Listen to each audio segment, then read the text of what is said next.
ونستغفره ونعوذ بالله من شرور أنفسنا وسيئات أعمالنا من يهده الله فلا مضل له ومن يضلل فلا هادي له وأشهد أن لا إله إلا الله وحده لا شريك له وأن محمدًا عبده ورسوله يا أيها الذين آمنوا اتقوا الله حق تقاته ولا تموتن إلا وأنتم مسلمون يا أيها الناس اتقوا ربكم الذي خلقكم من نفس واحدة وخلق منها زوجها وبث منهما رجالا كثيرا ونساء واتقوا الله الذي تساءلون به والأرحام إن الله كان عليكم رقيبا يا أيها الذين آمنوا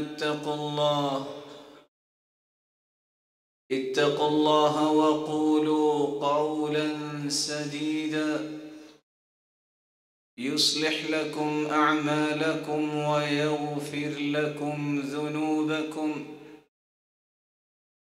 ومن يطع الله ورسوله فقد فاز فوزا عظيما أما بعد فأعوذ بالله من الشيطان الرجيم